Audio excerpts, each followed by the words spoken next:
Bienvenidos a Yaniot PM. ¿Qué puede pasar en El Salvador? ¿Qué hará el presidente Nayib Bukele con el poder absoluto? Estas son algunas de las preguntas que muchos se hacen tras el triunfo arrollador en las elecciones municipales y legislativas del partido Nuevas Ideas del presidente Bukele. A raíz de esta victoria, el gobierno tendrá la mayoría calificada en el Congreso.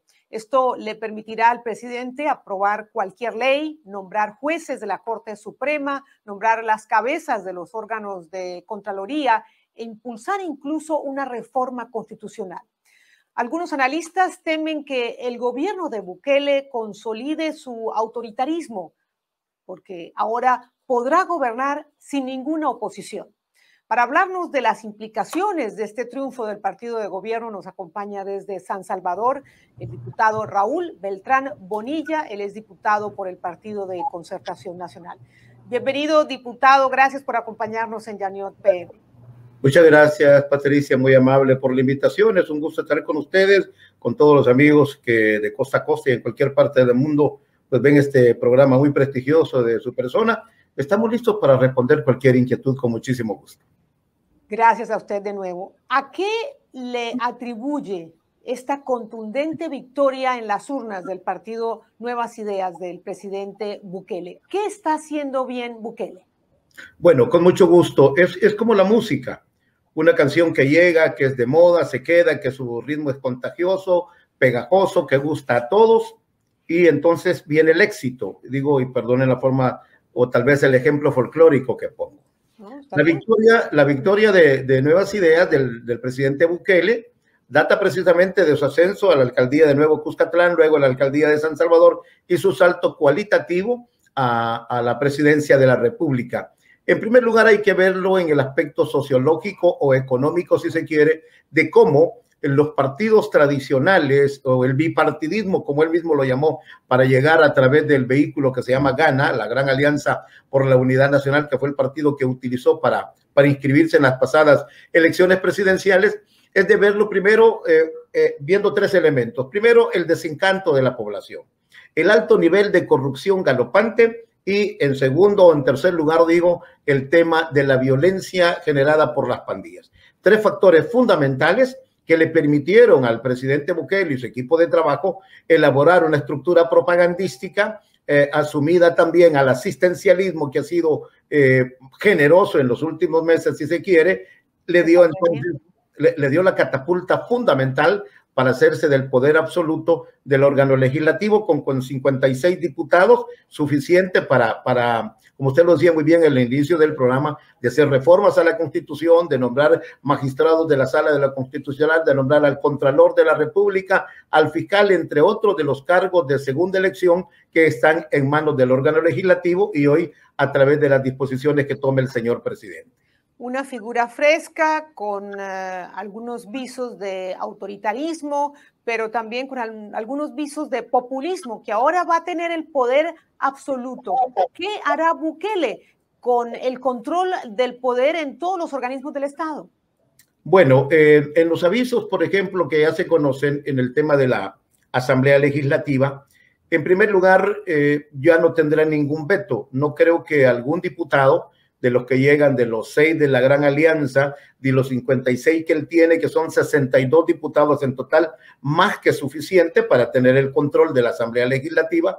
No habrá confrontación, es decir, las decisiones serán omnipotentes, omnipresentes. Es lógico pensarlo que quien tiene el poder lo tiene absolutamente y como tal así lo va a ejercer.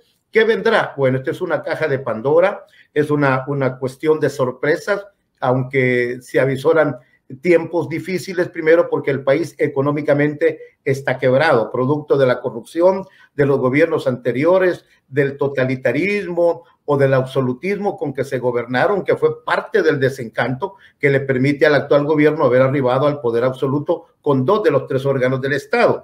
El coto de caza para el mes de junio, me imagino, será la Corte Suprema de Justicia, donde habrá que elegir 5 nuevos magistrados. Y en este escenario, ¿qué opción tienen ustedes, la oposición, como parte de los partidos minoritarios? Porque, como usted muy bien lo indicaba, Bukele va a tener la mayoría calificada en la Asamblea de 84 escaños. 62 de 84 escaños le pertenecen al partido de gobierno y a sus alianzas. ¿Y ustedes qué papel jugarán? Bueno, como ha sido la filosofía de nuestro partido, que hoy pasamos a ser una oposición pírrica, con 2 de los 9 diputados que teníamos, que éramos el balance, aun y cuando la izquierda y la derecha hacían 60 diputados, y fue el choque de trenes que incluso nosotros lo advertimos. Llegamos a un choque innecesario, sin sentido. Nosotros lo hicimos valer, partiendo primero de no hacer alianza con el gobierno, sino ser lógicos, prudentes y congruentes en las decisiones parlamentarias. Le pongo un caso: presupuesto general de la nación. Nosotros jamás nos opusimos y aprobamos el último presupuesto 2021. Los préstamos durante la pandemia, 3.600 millones de dólares, fueron aprobados e incluso nuestra fracción de 9 diputados dieron los votos. Es decir, buscamos siempre la gobernabilidad con tolerancia, con aceptación, pero más que todo en concertación y con el diálogo con todas las fuerzas políticas. Dios quiera que eso, por el bien del país, se dé. Caso contrario, digo, nos esperan días difíciles. Días difíciles. Ahora que habla usted de diálogo y de concertación, me da pie para hacerle la siguiente pregunta. ¿Cree usted que el presidente buscará algún tipo de consensus, o con este poder arrollador que va a tener El Salvador podría perfilarse hacia una dictadura con ropaje de democracia, por así decirlo? Bueno, teniendo el poder absoluto que 1.400.000 electores le dieron, incluso un poco más de lo que fue la elección presidencial, es decir, tiene el poder, tiene el control, tiene la aceptación popular. Todavía aquí hay una, y perdónenme el término, no es una grosería ni menos una afrenta, aquí hay una borrachera de poder político que es normal en la victoria total que ha obtenido el partido en el gobierno. Conociendo el ambiente y cómo se ha manejado en el pasado reciente, desde el 1 de junio del 2019, no creo que haya diálogo. Es decir, aquí vendrá un mandato definido, partiendo primero del poder que se tiene del control del legislativo. Pregunta: cuando se hacían la solicitud de préstamos o el presupuesto mismo, no hubo diálogo, hubo una confrontación, salvo las fuerzas mismas, los 2 partidos poderosos o grandes que controlaban el Congreso. Aprobamos juntos el presupuesto, pero después vino una división donde los partidos, tanto la izquierda como la derecha, se juntaron para tener una intromisión directa en la asignación de los fondos, lo que a nosotros nos llevó a separarnos, primero porque no necesitábamos un choque con el gobierno, partiendo primero de la concertación, de la credibilidad y del manejo público. Ahora, diputado, con este control y estas mayorías calificadas absolutas en la Asamblea, se habla de que Bukele puede impulsar, puede inclusive aprobar una reforma constitucional. Se habla de que quiere ampliar su mandato, se habla que incluso estaría pensando en buscar una reelección presidencial. ¿Esto le será posible? ¿Qué se anticipa? Bueno, la Constitución, Patricia, tiene fórmulas pétreas, gracias a Dios. Para un continuismo en el poder, tendría que participar en elecciones en el 2024. Esto funciona de la siguiente manera: terminamos nosotros el mandato el 30 de abril. En lo personal hemos propuesto 2 reformas constitucionales que tendrán que ser avaladas y aprobadas, mejor dicho, por la nueva Asamblea, donde el presidente Bukele tiene ya el control a partir del 1 de mayo.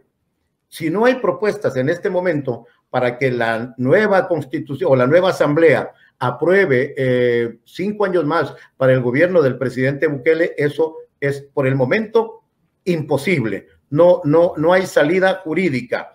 Le cuento 2 propuestas. Primero, que el agua es un derecho humano. Artículo 2 de la Constitución fue una propuesta de este servidor y varios parlamentarios. La otra es que los delitos contra el Estado no prescriban nunca. Fue propuesta que nosotros firmamos y avalamos, gracias a Dios, que tendrá que aprobar la nueva Asamblea Legislativa. Ese es el primer reto.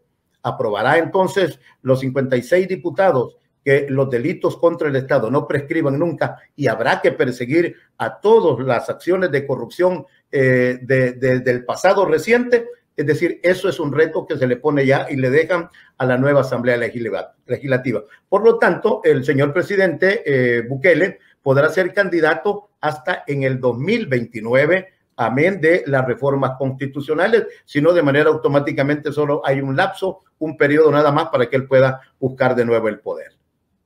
O sea que podría, digamos, alargarse su gobierno si se aprueba esta reforma, esta propuesta de reforma, ¿correcto? ¿Le entendí bien? Sí, no, tendría que esperar 3 años más a partir del 1 de mayo, pero ya sería tarde porque el 2024 vienen las nuevas elecciones de diputados, de alcaldes y de vicepresidente y presidente de la República. ¿Qué otras leyes quisiera aprobar el gobierno de Bukele? ¿Qué otras leyes podría aprobar? Bueno, déjeme contarle que antes de irnos nosotros, precisamente en la semana en que estamos, la Comisión de Seguridad Pública y Lucha contra la Narcoactividad ha presentado y aprobado ya las reformas que pasarán al Pleno dentro de 2 semanas, en el sentido de que los salvadoreños que son víctimas de delitos, de asesinatos o de crímenes de lesa humanidad en el exterior, los salvadoreños tendremos la potestad, la facultad de perseguir a los criminales de cualquier nacionalidad por delitos que cometan contra nuestros hermanos. ¿Qué otras reformas podría presentar el señor presidente? Bueno, son cuestiones hipotéticas, Patricia, y no me gusta realmente abonar eso, pero se habla, por ejemplo, que se termine el subsidio al agua, que el tema de pensiones pasará a control del Estado, que ha estado en manos privadas. Se habla, por ejemplo, del impuesto predial, del aumento del IVA, producto de la negociación con el Fondo Monetario y el Banco Mundial, de un nuevo préstamo de 2.000 millones. Todo eso nada más está en la rumorología popular, que a través de las redes sociales resulta muchas veces una acción criminal contra la opinión del pueblo. Y por último, diputado, ¿qué implicaciones tiene este gran poder que amasa el presidente Bukele para la justicia, para la lucha contra la corrupción, para garantías de las libertades individuales, para el ejercicio del periodismo? Bueno, en el tema del periodismo, siendo mi antigua profesión y con la que voy a morir, tengo más de 45 años en el libre ejercicio de las comunicaciones. Creo que habrá que hacer un alto, primero un análisis consciente. Soy uno de los convencidos que por la libertad de expresión, por la libertad de medios de comunicación, tenemos que enfrentar lo que pueda venir. Hay algunas señales, pero no creo que todo sea malo. Por lo menos permite la unidad granítica del gremio, de los medios de comunicación, que debemos ser no solo tolerantes, sino expectantes, pero que al mismo tiempo se debe garantizar por todos los medios que esa libertad se mantenga irrestricta por el bien de la democracia. Cualquier otra mala señal que se vea, entonces será el preludio del final de esta aventura que se llama El Salvador. ¿Quién va a controlar a Bukele? Bueno, el pueblo mismo. El pueblo le dio la victoria, el pueblo será el expectante y el responsable, por hoy, es el responsable directo de controlar, de ser el balance, de ser el supervisor de las medidas que haga el gobierno, o para bien o para bien. No hay otro camino si queremos salvar el país.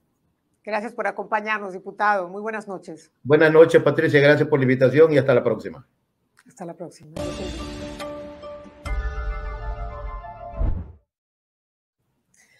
La vara está alta, muy alta para Bukele, convertido en caudillo con todo el poder del Estado a sus anchas y a su disposición para concretar sus planes de gobierno y mostrar resultados. Ante el fracaso de la derecha y de la izquierda para mejorar las condiciones de vida de una población empobrecida, las esperanzas están puestas en Bukele, porque ahora tendrá muchas menos excusas si no entrega resultados en términos de disminución de la pobreza, de disminución de la inseguridad, más y mejores empleos, acceso a servicios básicos, lucha contra la corrupción, contra la impunidad y garantías de derechos fundamentales para la población. Habrá que ver qué hace Bukele con tanto poder, pero sobre todo habrá que ver si deja espacio para el contrapoder, para el contrapeso, ese espacio para la fiscalización, para las voces opositoras, para el ejercicio independiente del periodismo, para las organizaciones civiles vigilantes del gobierno, que son parte esencial de una democracia plena y de un Estado de Derecho. Ojalá que el presidente aproveche su gran capital político para manejar este enorme mandato que tiene con responsabilidad y madurez para traer progreso a El Salvador con garantías y con respeto a las reglas del juego democrático.